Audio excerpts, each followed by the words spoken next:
আমাকে বলুন আপনাদের সরকার যে কটা রাজ্যে আছে ওই রকম একটা ভান্ডার চালাতে বলুন। শুধু বাইনারির পলিটিক্স হচ্ছে কেন? আমরা চাই লক্ষ্মীর ভান্ডার বা অন্য ভান্ডার, এটা দেখে কিছু হাসতাম আর কিছু জ্ঞান উপলব্ধি করতাম। এখানকার যিনি বিদায়ী এমপি তার তো কোনো ভূমিকায় দেখতে পাচ্ছেন, তাকে যে হাসবো না তাকে ভোটের আগে হচ্ছে না। আর কত দেবে?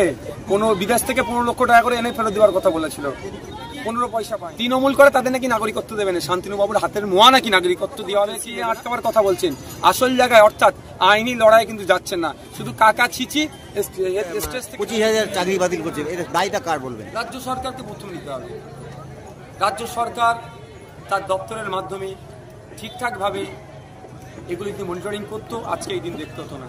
এই যে প্রায় 26,000 চাকরি বাতিল হয়েছে, সবাই তো আর অযোগ্য নয়, সবাই তো আর যুক্ত অক্ষর বানান করতে পারে না এই ধরনের নয়, অনেকে যোগ্য ছিল। তাদের সোশ্যাল স্ট্যাটাস যেভাবে ডাউন হবে তার দায়িত্ব রাজ্য সরকারই নিতে হবে। রাজ্য সরকারের যিনি চিপিয়ে আছেন, আজকে দেখছিলাম নির্লজ্জের মতো কিভাবে বলছে যেটাকে নাকি আমরা আবার চ্যালেঞ্জ করব। চ্যালেঞ্জ করা নয়, ওনারা এই যে দায়টাকে এড়িয়ে যাওয়ার চেষ্টা হচ্ছে। রাজ্য সরকারের এর মধ্যে সম্পূর্ণভাবে ইনভলভ আছে। আমরা চাইব দ্রুত মেধার ভিত্তিতে নিয়োগ হোক, এবং যারা টাকা পয়সা নিয়েছে সিবিআইয়ের সেই জাজ করার সেই জায়গাটাও প্রভিশনটা রেখেছি, কোর্ট অর্ডারে দেখেছি। যারা দুর্নীতি করেছে প্রত্যেকটা জেলের মধ্যে থাকুক। আজকে শিক্ষকের অভাবে আজকে হাই স্কুলের এক টিআইসি মানে নোটিশ পাবলিক করছে যে স্বেচ্ছায় যাতে কেউ শিক্ষকতা করবে, আর আমাদের ছেলেমেয়েরা উচ্চশিক্ষায় শিক্ষিত হয়ে সমস্ত ডিগ্রি নিয়ে শিক্ষকতার অ্যাভেল হওয়ার পরেও চাকরি পাচ্ছে না। এই দায়ভার তো রাজ্য সরকারকে নিতে হবে। বললাম শাসক দল এবং বিজেপির হেভিওয়েটদের প্রার্থী প্রচার চলছে এই বালুরঘাট জেলায়, কি বলবেন? আপনাদের তো সেরকম হেভিওয়েট প্রার্থী। শাসক আর বিজেপি আলাদা নয় তো, এটা বিজেমূল। তৃণমূল আর বিজেপি ভাগ করে নিতে চাইছে। এই বাইনারি ভেঙে আমরা মানুষের কাছে পৌঁছাচ্ছি। দেখেছেন হাজার হাজার আজকে মানুষ এসেছিল, ভয় হুমকি চুমকিকে উপেক্ষা করে এসেছে। মানুষ বিকল্প চাইছে, আইএসএফ বিকল্প। তাই আইএসএফ এই বালুরঘাট থেকে পার্লামেন্টে পাঠাতে চাইছে মানুষের ভোট, দোয়া, আশীর্বাদ, সমর্থন নিয়ে অধ্যাপক মুজাম্মেল হক মহাশয়কে। রায়গঞ্জ ইউনিভার্সিটি তিনি অধ্যাপনার কাজে যুক্ত আছেন। পাঠালে এখানকার মানুষের চাওয়া পাওয়া, অভাব অভিযোগ যেমন উত্থাপন হবে, সারা দেশের ক্ষেত্রেও যে বিলগুলো পার্লামেন্টে আসবে, যে সরকারের না কেন জনগণের পক্ষে আসলে সেটাকে আরও বেশি ভালো কিভাবে করা যায় তার যেমন সহযোগিতা করবে। আর যদি জনগণের বিপক্ষে, যেমন 3 তালাক থেকে শুরু করে আপনার কৃষক বিল থেকে শুরু করে বিভিন্ন জনবিরোধী যে সমস্ত বিলগুলো এসেছে নিয়ে আসার চেষ্টা করেছে, তারা তাদের বিরোধিতা করবে। দাদা, শুভেন্দু অধিকারী বলছে যে এবার যদি সুকান্ত জিতে তাহলে লক্ষ্মীর ভান্ডারকে কেটে দিয়ে অন্নপূর্ণা ভান্ডার করবে, 3,000 টাকার করবে। আপনি শুভেন্দু বাবুকে বলুন আপনাদের সরকার যে কটা রাজ্যে আছে ওই রকম একটা ভান্ডার চালাতে বলুন। শুধু বাইনারির পলিটিক্স হচ্ছে কেন? আমরা চাই লক্ষ্মীর ভান্ডার বা অন্নপূর্ণা ভান্ডার নয়, আমরা চাই আমাদের মায়েদের হাতে কাজ দেওয়া হোক। মা মাস গেলে 5-7 হাজার টাকা ইনকাম করবে, তার ব্যবস্থা করে দেওয়া হোক। প্রোডাক্টিভ কিছু হোক, ওই 5-7 হাজার টাকা ইনকাম করলে একটা রাজস্ব আসবে।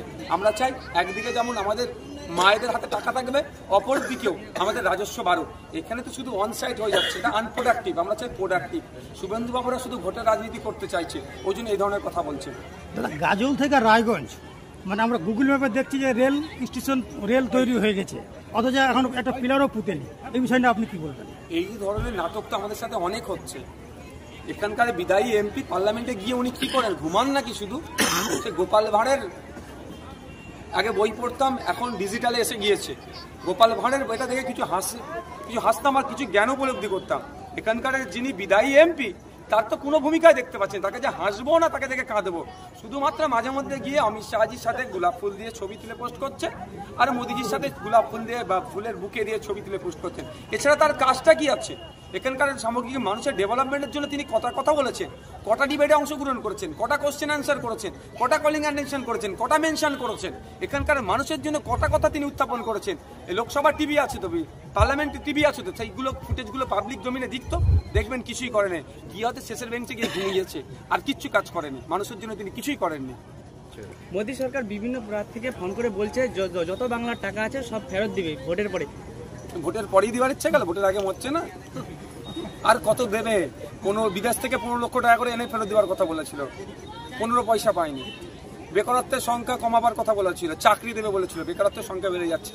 আর যেটা বেড়েছে তার মধ্যে 86 জন আমার বয়সী ছেলে মেয়েরা, অর্থাৎ ইউথ, 86% ইউথ। অনেক কথা ওনারা বলে, কিছু কাজ করেন। দাদা, আমাদের মুখ্যমন্ত্রী বলছে যে সিএ যারা ফর্ম ফিল আপ করবে তারা আর কি মানে ডিটেলস ক্যাম্পের এনএসএ ফর্ম ফিল আপ করতে মানে ইয়ে করছে, বাধা দিচ্ছে। এই বিষয়টা আমাদের মুখ্যমন্ত্রী আর বিদায়ী যে সমস্ত মন্ত্রীরা ছিল এক একজন এক এক ধরনের কথাগুলোকে বাঁধিয়ে রাখতে হবে। শান্তনুবাবু বললেন যারা নাকি তৃণমূল করে তাদের নাকি নাগরিকত্ব দেবে না। শান্তনুবাবুর হাতের মোয়া নাকি নাগরিকত্ব দেওয়া হবে কি নেবে না? আমরা নাগরিক ভারতীয়, আমরা শান্তনুবাবুকে মন্ত্রী করে ওখানে পাঠিয়েছি ভোট দিয়ে, আমরা প্রধানমন্ত্রীকে ওই জায়গায় পাঠিয়েছি, আমরা মুখ্যমন্ত্রী ওই জায়গায় পাঠিয়েছি, আমরা ভারতীয়। তা আমাদেরকে নাগরিকত্ব ওনারা দেবেন? মুখ্যমন্ত্রী এবং বিদায়ী প্রধানমন্ত্রী সবাই একে নিয়ে নাটক করছে। এটা ভোট ধরা কল, এটা ভোট ধরা কল ছাড়া আর কিছুই নয়। আর না এমনি মানুষের ক্ষুধার সূচকে ভারত 100-এর উপরে র্যাঙ্ক আছে, ডিটেনশন ক্যাম্পে দেবে বলছে, ওই খাবারটা মোদী সরকার দিতে পারবে তো, বা আগামী দিনে কোনো সরকার আসলে? শুধু ভোট ধরা কল, এতে ভয় পাওয়ার কিছু ব্যাপার নাই। একে আমরা মামলা করে রেখেছি, আমাদের এই ভোট প্রক্রিয়া চলছে বলে মামলাটা এখন আমাদের মেনশন হচ্ছে না, আমরা মেনশন করেছি, এটাকে আমরা চ্যালেঞ্জ করেছি।